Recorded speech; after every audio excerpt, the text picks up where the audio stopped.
Guys कैसे हैं आप लोग? तो बहुत सारे लोगों ने पूछा था कि हम लोग प्रोफर्म पास कैसे करें, प्रोफर्म के लिए स्ट्रेटेजीज क्या यूज करें, प्रोफर्म को अंडरस्टैंड कैसे करें कि हमें प्रोफर्म पास करना है, कौन सा रूल ऐसा फॉलो करें जो प्रोफर्म पास हम बहुत आसानी से कर सकते हैं। ठीक है, तो चलिए शुरू करते हैं।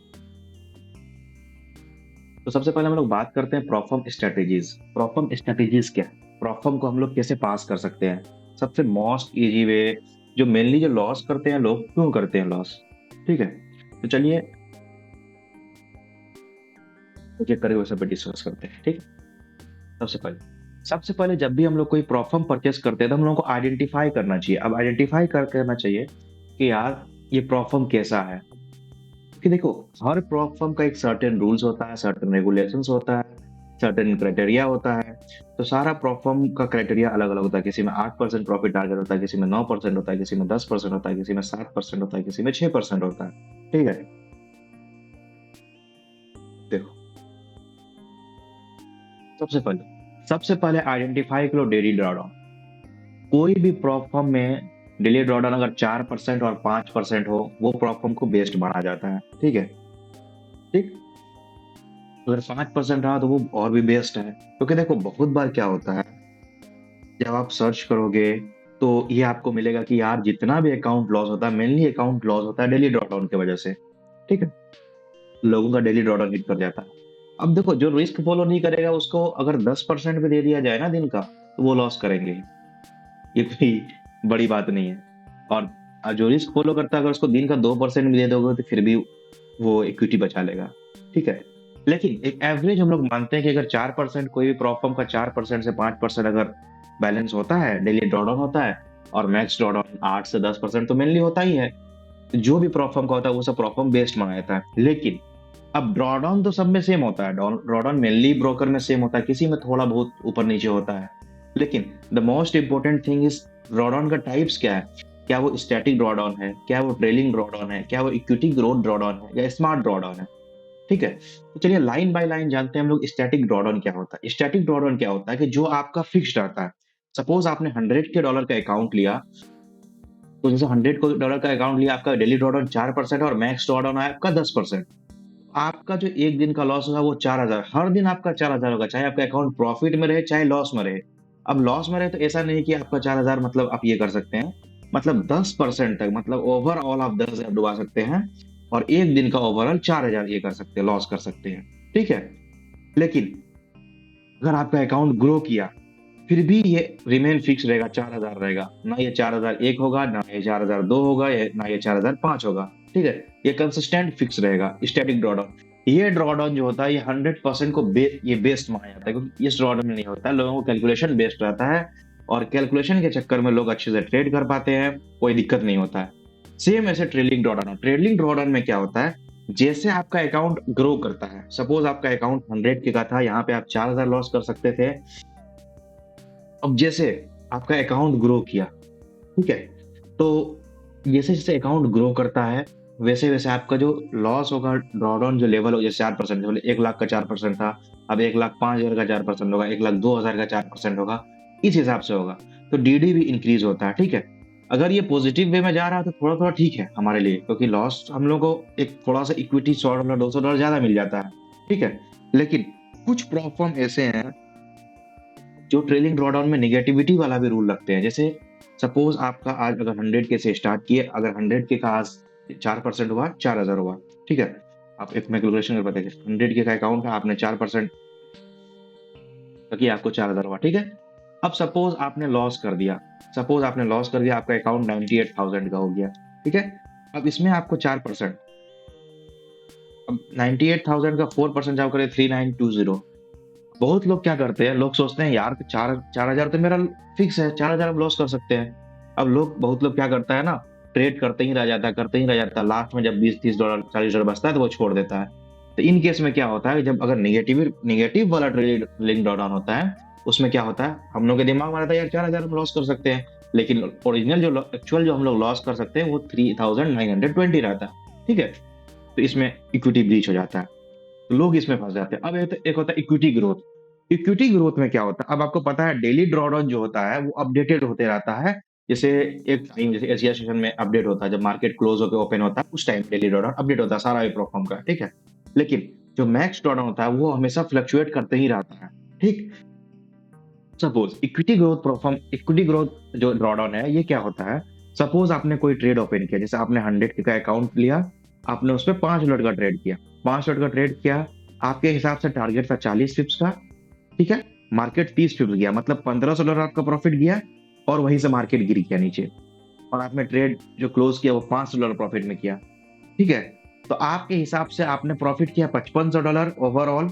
लेकिन जो अब तो अगर ड्रॉडाउन होगा तो $5500 या तो $5000 जो स्टार्टिंग होगा उस पे ये होना चाहिए। 55 में 50 का एग्जांपल ले लिया हूँ, सॉरी, ठीक है। तो अब उस पे कैलकुलेशन होना चाहिए। बट लेकिन जो आप यहाँ पे बैलेंस रीच करेंगे, जो भी बैलेंस मतलब 1,05,1,15,100, ठीक है, उस पे आपका इक्विटी ग्रोथ मतलब हाईएस्ट इक्विटी जो रीच होगा, समझे। ये इक्विटी रीच होगा, हाईएस्ट इक्विटी या बैलेंस मतलब जो भी मतलब पहले रीच कर जाएगा। जैसे मतलब अगर वो 1,02,000 हो गया, 1,03,000 हो गया, और आपका ट्रेड क्लोज किया आप 1,01,000 में, तो वो 1,03,000 पे कैलकुलेशन होगा मैक्स ड्रॉडाउन, ठीक है। फंडेड स्क्वायर्ड जो है ये इक्विटी ग्रोथ है, उसमें 3%, जब आपके अकाउंट 3% तक प्रॉफिट तक आपका इक्विटी ग्रोथ है फंडेड स्क्वायर्ड में, ठीक है। ये बात का ध्यान रखिएगा, ठीक है। अब देखो स्मार्ट ड्रॉडाउन। अब स्मार्ट ड्रॉडाउन क्या होता है। स्मार्ट ड्रॉडाउन मेनली जो यूज करता है वो इंस्टेंट फंडिंग प्रोफॉर्म यूज करता है।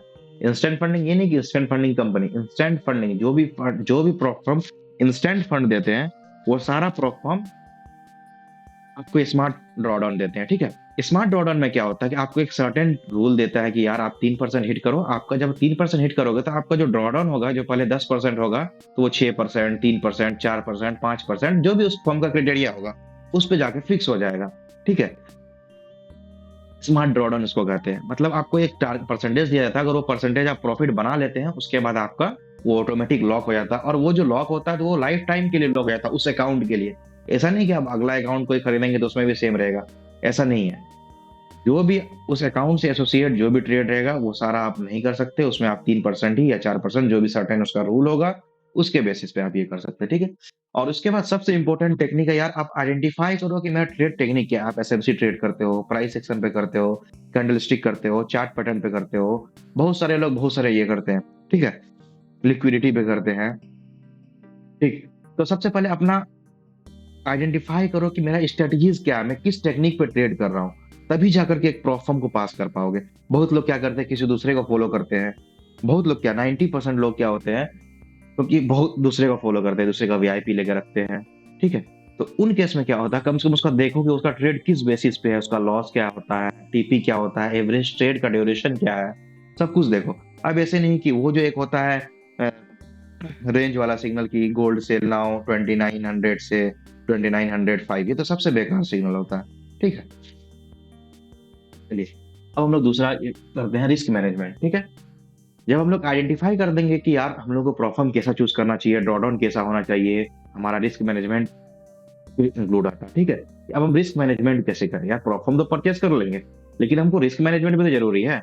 अब बहुत लोग क्या होता है जिसका ट्रेड होता है कि यार मैनुअली जो नॉर्मल एक एसएल उसका होता है 50 पिप्स का था, कोई एसएल यूज करता है हमेशा 20 पिप्स 30 पिप्स का एवरेज एसएल यूज करता है, ठीक है। कोई 40 पिप्स का एसएल यूज करता है, कोई एसएल ही यूज नहीं करता, ठीक है।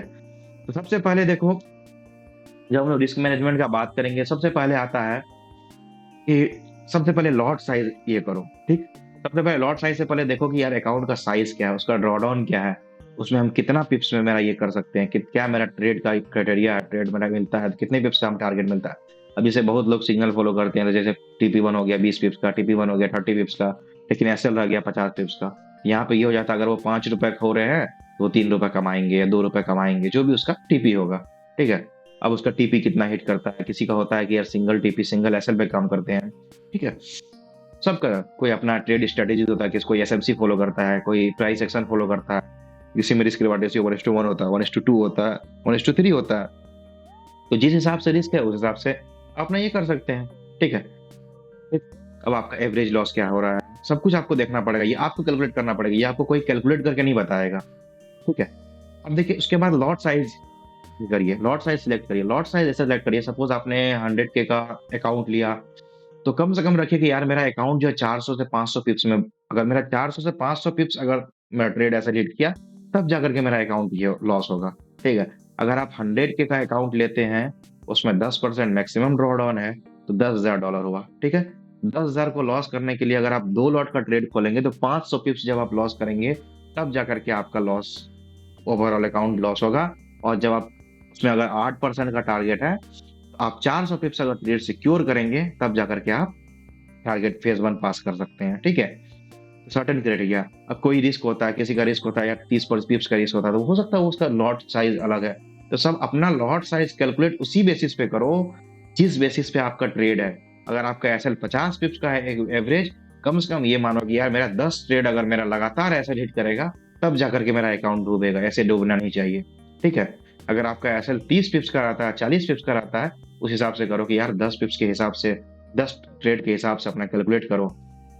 उसमें 1.25 लॉट, ये 2.25 लॉट होगा, 2.50 लॉट होगा, उस बेसिस पे कैलकुलेट करो कि कम से कम मुझे 10 ट्रेड अगर लगातार जैसे अगर मेरा एक ऐसा अगर मेरा 50 पिप्स का रहता है नॉर्मली, तो अगर मेरा 10 ऐसा लगातार हिट किया, तब जाकर के मेरा अकाउंट ब्रीच करेगा, ठीक है?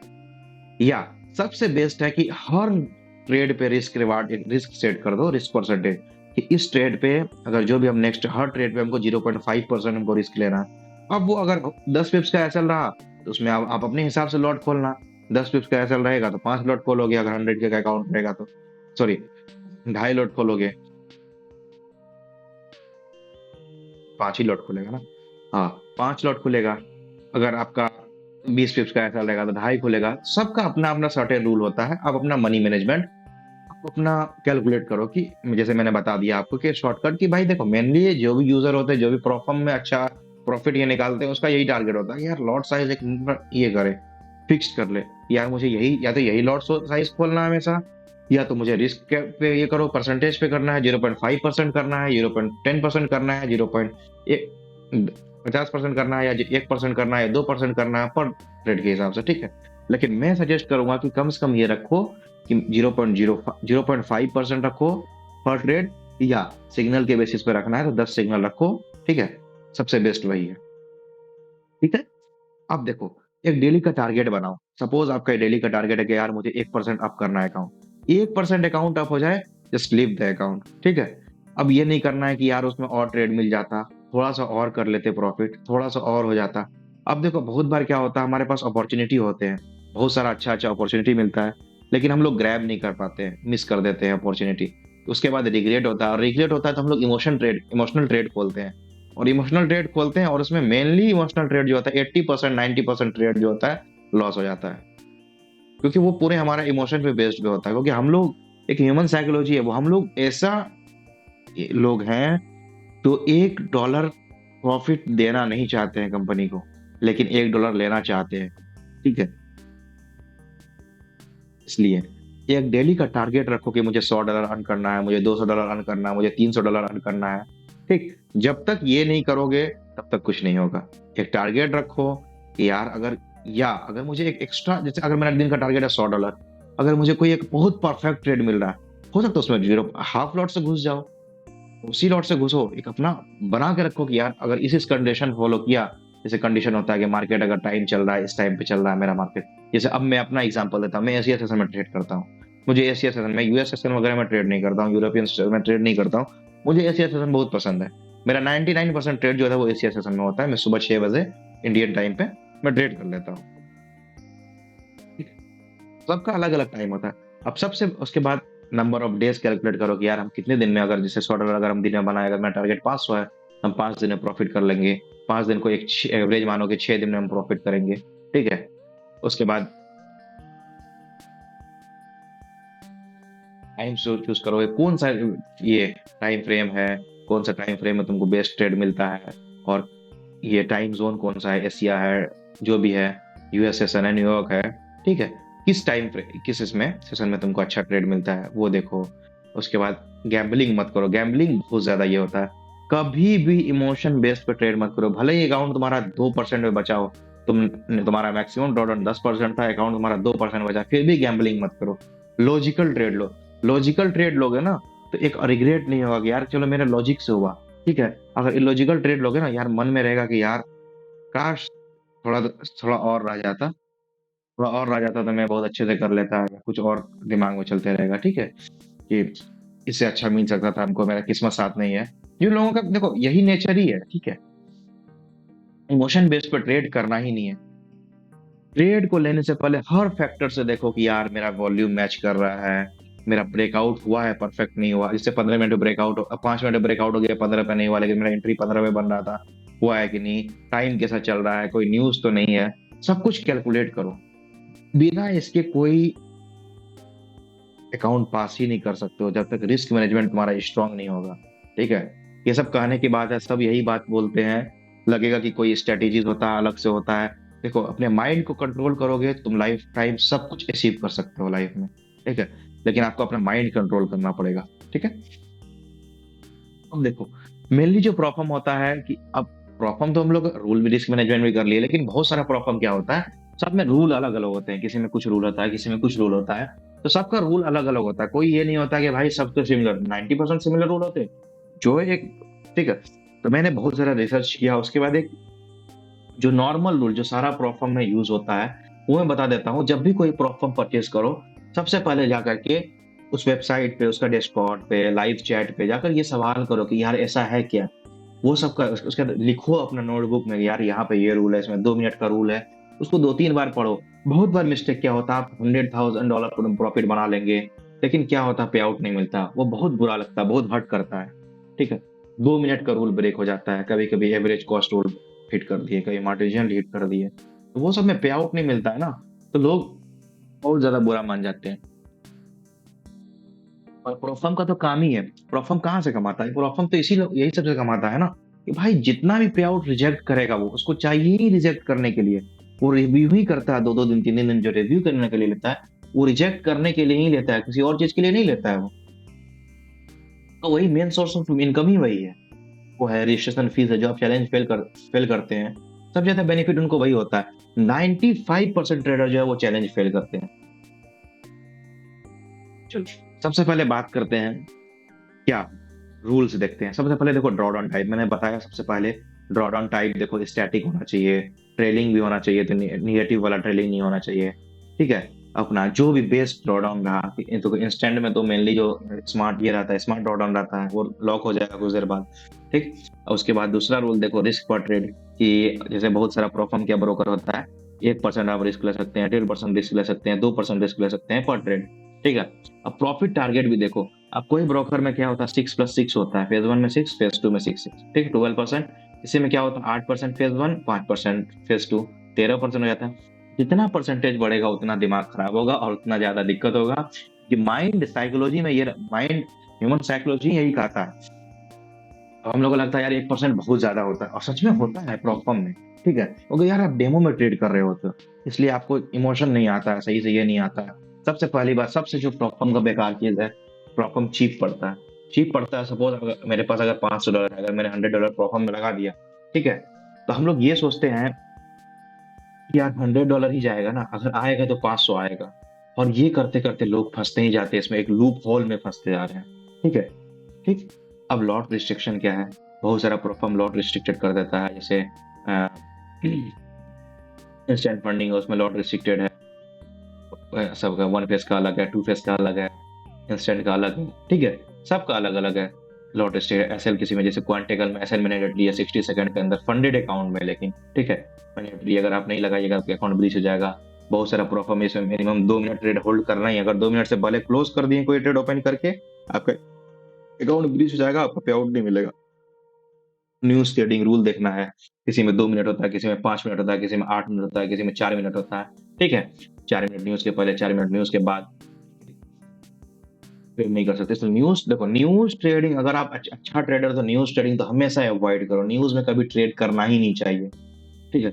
ये लॉजिकल डाटा होता है, कोई नहीं बोल सकता कि यार न्यूज में हम प्रिडिक्ट कर ही नहीं सकते हो कि आगे क्या होने वाला, फ्यूचर कौन प्रिडिक्ट कर सकता है। टेक्निकल एनालिसिस थोड़ी है कि यार टेक्निकली हम बोल देंगे यार यहाँ से यहाँ जा सकता है। फंडामेंटल बेस्ड पे है।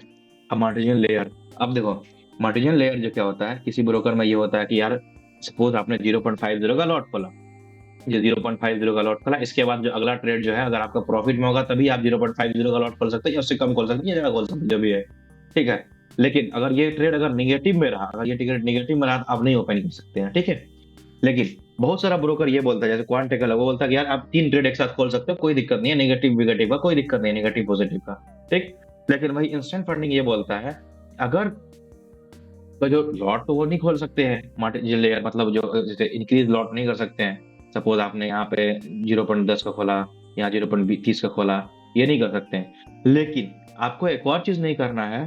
सपोज आप 0.30 लॉट लगा करके ट्रेड कर रहे हैं और आपने लॉस कर दिया, $100, ठीक। आपको मन करेगा यार मेरे पास तो लिमिट है 0.50 तक, आप 0.50 तक लॉट खोल सकते हैं। आपको मन करेगा ये 0.50 करके रिकवर कर देंगे, 20 टिप्स में रिकवर हो जाएगा। लेकिन अगर ऐसा करिएगा तो लॉस हो जाएगा। आप लॉस रिकवर उसी लॉट साइज से कर सकते हैं जो आप यूज किए या उससे कम लॉट साइज, ठीक है। आप लॉट साइज नहीं बढ़ा सकते, या आप इसका मार्जिन लेयर में लिखा हुआ। बहुत लोग क्या होता है कि अब ट्रेड देखते हैं, प्रोहिबिटेड स्टेटस देखते हैं, हाँ मार्जिन लेयर, चलो मार्जिन लेयर होता है, इसमें ट्रेड हमको फालतू नहीं करना, न्यूज ट्रेडिंग हाँ 2 मिनट होता है। लेकिन सब में अलग अलग एक्सप्लेन होता है, किसी में कुछ होता है रूल, किसी में कुछ चेंजेस होते हैं।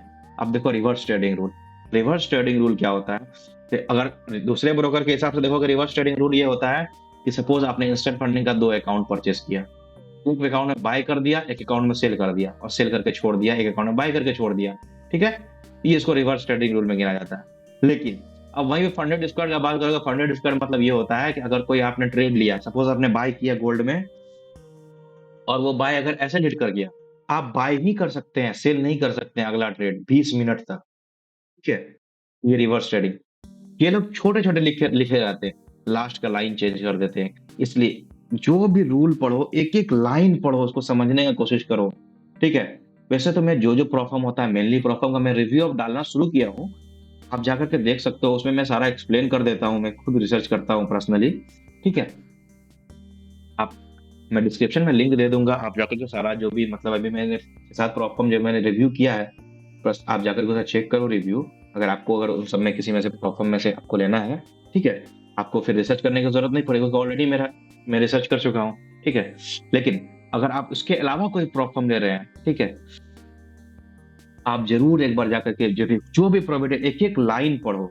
किसी में 2% रिस्क होता है कि 3% से ज्यादा रिस्क नहीं ले सकते हैं पर ट्रेड, ऐसे यूज करना है। मटेरियल लेयर में ये होता है, रिकवर कर सकते हैं। रिवर्स ट्रेडिंग में तुमको देखना पड़ेगा कि 20 मिनट से पहले तुम ट्रेड नहीं कर दो, ठीक है। ये सब में ये होता है, ये देखो, जब अगर आप लॉजिकल ट्रेड करते हो ना और उसमें लॉस होता है ना, हम ये होता है कि यार मेरा ट्रेड अच्छा था, ठीक है, मार्केट ही खराब चला। लेकिन जब ट्रेड सब कुछ अच्छा चल रहा होता है और कभी 2 मिनट का रूल ब्रेक हो गया, वो हर्ट करता है। फिर अब तुम अपने किस्मत को दोष देने लग जाओगे, यार मेरा किस्मत ही खराब है, ऐसा है वैसा है, ठीक है। तो ये सब रूल अगर नहीं पढ़ोगे तो दिक्कत होगा, ऑब्वियस सी बात है। अगर देखो, क्योंकि कब आदमी कब तोड़ दे कोई रूल कुछ पता नहीं है, ठीक है। इसलिए बहुत ध्यान से कोई भी ट्रेड लो, सबसे पहले कोई प्रॉब्लम लो, सबसे पहले जाकर उसका रूल चेक करो, क्या रूल है उसमें, ठीक है। रूल बहुत जरूरी है, ठीक है।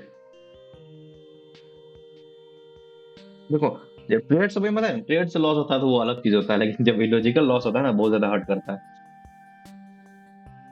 अब देखो, एवरेज प्रॉफिट होल्डिंग टाइम, अब जैसे देखो ओएफपी फंडिंग, ओएफपी फंडिंग में क्या है कि जैसे इसमें रूल है कि अब देखो रिस्क रिवार्ड है, रिस्क रिवार्ड रेशियो फॉलो करना, मतलब हर ट्रेड जो है आप 1:1 का ले सकते हैं। अगर आपने सपोज कोई ट्रेड में अगर $100 लॉस कर दिया, आपका जो और ट्रेड होना चाहिए $100 से ज्यादा प्रॉफिट होना चाहिए, मतलब रिस्क रिवार्ड रेशियो ज्यादा होना चाहिए, ठीक है। अगर आप लॉस $100 कर रहे हैं तो आपको प्रॉफिट 100 से ज्यादा होना चाहिए, 5-6 प्रॉफिट होना चाहिए, लगना चाहिए कि हाँ यार ये मेरा रिस्क रिवार्ड सही है, ठीक है, ठीक। अब एवरेज प्रॉफिट होल्डिंग टाइम, इसका मतलब ये होता है कि बहुत सारा प्रॉब्लम, ये इसे ओएफपी फंडिंग का मैं एग्जांपल दे रहा हूँ, उसमें ये होता है कि आपने जितना ट्रेड विन किया, जितना ट्रेड आपको प्रॉफिटेबल रहा, उस सारा ट्रेड का जो टाइम होता है उसको जोड़ करके जितना नंबर ऑफ ट्रेड होता है उसे डिवाइड करता है तो एवरेज टाइम निकल जाता है। और सेम लॉस का किया जाता है, लॉस का सारा टाइम निकाल करके उसको नंबर ऑफ लॉस ट्रेड से डिवाइड किया जाता है। तो इसमें ये होता है कि जो प्रॉफिट वाला होल्डिंग टाइम होना चाहिए वो ज्यादा होना चाहिए लॉस वाले से, ठीक है। ये समझ गए? बाकी अगर नहीं समझे तो ओएफपी फंडिंग का मैंने रिव्यू डाला है, उसमें जाकर डिटेल में मैंने बताया है कैसे कैसे क्या है, आप जाकर समझ लेना, ठीक है। और फिर कंसिस्टेंसी रूल, बहुत सारे प्रॉपर में कंसिस्टेंसी रूल होता है कि यार 25% कंसिस्टेंसी रूल फॉलो करो, 35% फॉलो करो। जिसका प्रॉपर कंसिस्टेंसी रूल ज्यादा होगा वो प्रॉफिट ज्यादा अच्छा होगा, मतलब 35% 40% जो भी होगा, उसमें आपको ट्रेड कम करना पड़ेगा, इफर्ट्स कम लगेगा। अब 16% रहा, 15% रहा, 20% रहा, इसमें ये होगा कि सपोज आपने $100 प्रॉफिट किया तो $100 जैसा आपको 6 से 7 प्रॉफिट करना पड़ेगा, ठीक है। अब देखो मार्जिन रूल, जैसे इंस्टेंट फंडिंग में पहले मार्जिन रूल था कि आप 50% ज्यादा मार्जिन यूज नहीं कर सकते हैं। कॉस्ट एवरेज रूल वही होता है, सेम एज मार्जिन जैसा का होता है कि मतलब बाय है तो अगर एक ट्रेड लॉस कर रहा है दो नहीं कर सकते हैं। स्प्रेड, स्प्रेड सबसे ज्यादा रिक्वायरमेंट होता है। बहुत सारा ब्रोकर क्या होता है, जब आप ट्रेड करोगे ना उसमें 40 पिप्स 50 पिप्स ये 40 पिप्स का 40 पिप्स बोल रहा हूँ, 4 पिप्स 5 पिप्स का स्प्रेड होता है। 4 पिप्स का 5 पिप्स का स्प्रेड समझ रहे हो, अगर आपका 20-30 पिप्स का टारगेट होगा, 4 पिप्स 5 पिप्स पहले ही खा जा रहा है, 5 पिप्स जब टारगेट हिट करेगा फिर खा जाएगा, तो बहुत दिक्कत होगा। इसलिए अगर बेस्ट स्प्रेड मैं उसी को मानता हूँ जिसका स्प्रेड 2 से कम होता है, मतलब 220 होता है, मतलब 2 पिप्स या 2.5 पिप्स से कम होता है, वो बेस्ट ये माना जाता है, ठीक है। हमेशा रॉ स्प्रेड यूज किया करो, रॉ स्प्रेड अकाउंट सही होता है, ठीक है। अब देखना है कि मिनिमम ट्रेडिंग डेज जो होता है, पहले था कि जितना दिन ट्रेड किया उसको ये किया था, लेकिन अब आजकल ये ला दिया ये लोग रूल कि अगर जिस दिन आपने 0.5 ओवरऑल जो अपना इक्विटी है उसका 0 पॉइंट जो मतलब स्टार्टिंग बैलेंस होता है उसका 0.5% अगर आपने ये कर दिया, मतलब हिट कर दिया एक दिन में, तो उसको एक दिन गिना जाएगा, ठीक है। मतलब प्रॉफिट कर दिया तो ओवरऑल, ठीक है। अब ओवरनाइट होल्डिंग देखना है कि ओवरनाइट होल्डिंग करने दे रहा है कि नहीं दे रहा है। पता चला आप ट्रेड ले लिए रात में और मार्केट फंस गया ऊपर जाकर के, मार्केट फंस गया और आपका अकाउंट ब्रीच हो जाएगा, फिर ये फालतू वीकेंड होल्डिंग देखना है। उसके बाद इनएक्टिविटी रूल देखना है, बहुत लोग क्या होते हैं जैसे 30 दिन तक एक्टिव नहीं रहते हैं, ट्रेड नहीं मिलता उनको सही, ठीक है। कम से कम बीच में एक ट्रेड कर लिया करो, उससे ये होता है अकाउंट इनएक्टिव नहीं होगा। इसमें ये होगा कि यार कुछ किए भी नहीं और रुपए भी चले गया सारा। उसके बाद आईपी रूल, बहुत सारा फॉर्म है जो आईपी रूल बहुत ज्यादा स्ट्रिक्ट है, जैसे इंस्टेंट फंडिंग हुआ, इंस्टेंट फंडिंग जहाँ भी जाओगे जो भी मतलब एक सिटी से दूसरे सिटी में जाओगे, मेजर सिटी में, को वहाँ का आईपी भेजना पड़ेगा कि यार मैं सिटी चेंज किया हूँ। लेकिन फिर क्वांटेकल में देखो, क्वांटेकल में कुछ भी नहीं है। फिर ये ओएफई फंडिंग है, इसमें है थोड़ा बहुत। उसके बाद फिर फंडेड स्क्वाड है, इसमें नहीं है, ठीक है। किसी में रूल होता है किसी में, ये सब पता कर लेना अच्छे से। अब बहुत लोग क्या करते हैं किसी और का, जैसे अब जीएफटी वाला, जीएफटी में अगर अपने दो दोस्त भी ट्रेड कर रहे हो साथ में, दोनों का गॉड फंडेड में अकाउंट है, दोनों को पे आउट नहीं मिलेगा, ठीक है। ये सब बहुत ज्यादा स्ट्रिक्ट, अपना सोच समझ के कोई भी अकाउंट लेना, ये सब आईपी रूल बहुत ज्यादा स्ट्रिक्ट होता है, ठीक है। एक डिवाइस में सिर्फ अपना ट्रेड अकाउंट खोलो, किसी और का अननोन आदमी का अकाउंट नहीं खोलो, चेक करने के लिए भी नहीं खोलो, ठीक है। दूसरा डिवाइस रखो उसमें खोलो, वीपीएन देख लेना, वीपीएस देख लेना। अब चलो बात करते हैं why 95% trader fail to pass the perform. Okay, तो इसमें क्या होता है यार, 95% जो ट्रेडर होते हैं ये परफॉर्म पास क्यों नहीं कर पाते हैं। जैसे हम लोग भी होते हैं, हम लोग भी पास नहीं कर पा रहे। सबसे देखो स्ट्रेटेजीज नहीं होता उन लोगों के पास, जो मैंने आपको समझाया कि पूरे स्ट्रेटेजीज होना चाहिए हमारे पास कि मेरा ट्रेड का रूल क्या है, हम कितना लॉस कर सकते हैं, कैसे रिस्क मैनेजमेंट करें, कैसे मनी लॉट, मैंने बताया जैसे कि लॉट साइज बनाओ अपना, ठीक है। डिसिप्लिन मेंटेन नहीं करते हैं, इमोशनल बेस्ड ट्रेड कर देते हैं, सोचते हैं कि यार ट्रेड तो कर देंगे, किस्मत पे है प्रॉफिट हो जाएगा। अगर वही किस्मत प्रॉफिट हो जाता है तो बोलते हैं यार बहुत अच्छा है, अगर वही लॉस हो जाता है तो फिर किस्मत को दोष दोगे, ठीक है। रिवेंज ट्रेडिंग, अगर सपोज आपका पिछला ट्रेड ऐसे लेट कर गया, कोई ट्रेड छूट गया, उसके गुस्से में आप ट्रेड कर दिए, ठीक है। अब मार्केट कंडीशन कुछ कुछ दिन होता है, मार्केट जैसे मतलब जैसे ऑल टाइम हाई वगैरह बैठा है, उस टाइम पे आप जाके बाय पे सेल सेल कर रहे हो, तो उसमें कि नहीं यार मार्केट बहुत ऊपर चले गया, सेल हो जाएगा, ऐसे करते रहोगे तो ऐसे में क्या होगा यार, किसी टाइम पकड़ाएगा लेकिन ज्यादातर टाइम क्या होगा, लॉस हो जाएगा, ठीक है।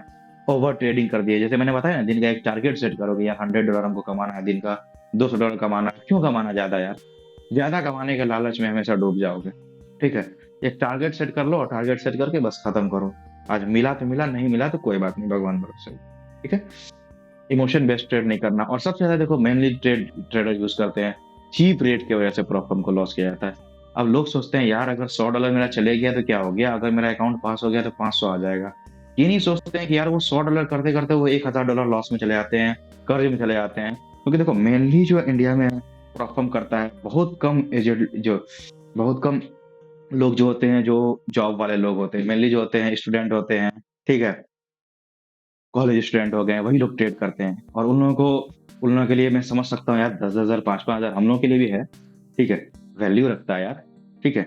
अब उसमें सौ डॉलर चले जाता है तो लोग सोचते हैं यार 100 जा रहा, 100 जा रहा, वही 100 जाते हैं तो कर्ज हो जाता है, बहुत ज्यादा हो जाता है, ठीक है।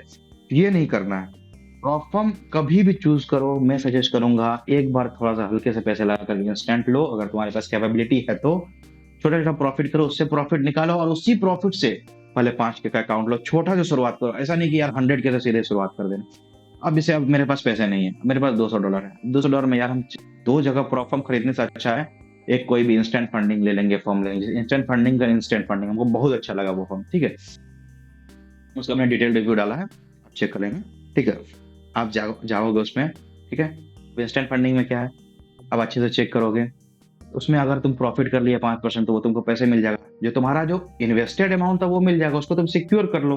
अब उससे तुम अगर $20, $25, $30 कमा रहे हो, अब उस $30 से पहले 5K का अकाउंट लो, 5K को पास करने की कोशिश करो, नहीं होगा फिर एक तुम्हारे पास बैकअप तो रहेगा इंस्टेंट फंडिंग कि वहां से तुम प्रॉफिट कर सकते हो, ठीक है। ऐसे करके ट्रेड करो, अपने ही पैसे से ये करो, नहीं कि यार लोन लेना है, क्रेडिट कार्ड उधार लेना है, ये सब मत किया करो। ये सब बहुत ज्यादा, ये फंस जाओगे इसमें बहुत बुरा, ठीक है। गैम्बलिंग नहीं करना है कि यार छोटा ही पैसे $100 तो जाएंगे, क्या दिक्कत है, उड़ा देते हैं अकाउंट को, ये हो जा रहा है, 3% डूब गया, 4% डूब गया, यार एक एक रुपए होता है, ठीक है। 10% अगर तुम्हारा अकाउंट 10% डीडी है, अगर 7% में डूब गया, 3% बैलेंस तो है। वही समझो, अगर तुम्हारे पास वही तुम्हारा अकाउंट तुम्हारे पास 10% का टारगेट होगा, 7% तुम्हारा टारगेट हिट कर जाएगा, फिर भी तुमको 3% और प्रॉफिट करना तो पड़ेगा, प्रॉफिट तो तुमको करना पड़ेगा। वही अगर वो तुम्हारे पास अंदर कैपेबिलिटी है कि यार $3,000 से हम 3,000 और कर सकते हैं, तो तुम यहाँ से नीचे जो तुम्हारा अकाउंट जब 7% डीडी पे चले गया, तुम उसको क्यों नहीं ला सकते हो 3,000 और प्रॉफिट, 3,000 और प्रॉफिट कर लोगे तो वो तुम्हारा अकाउंट आ जाएगा 4,000 डीडी, 4,000 लॉस पे। फिर इसको तुम ग्रोथ कर सकते हो, slow slow slow slow growth करो, ठीक है। तो बेसिकली यही सब स्ट्रेटेजीज है। एक अच्छा स्ट्रेटेजीज वही होता है कि आप अपना रिस्क मैनेजमेंट सही करो, स्ट्रेटेजीज बनाओ अच्छा, ठीक है, तभी जाकर के प्रॉफर्म पास करोगे। प्रॉफर्म को हल्के में मतलब, प्रॉफर्म एक समझो कि ट्रैप है, इसमें धीरे धीरे धीरे धीरे स्मॉल अमाउंट की वजह से फंसते चले जाओगे, ठीक है, इसलिए, ठीक है। बाकी कोई भी क्वेश्चन हो मुझे आप मैसेज कर लेना, कहीं लॉट साइज समझ में नहीं आ रहा या और भी कोई प्रॉब्लम है जिसका रिव्यू चाहिए, मुझे कमेंट करने में कोशिश करूंगा जितना जल्दी हो सके मैं बनाऊं, ठीक है। Thank you so much.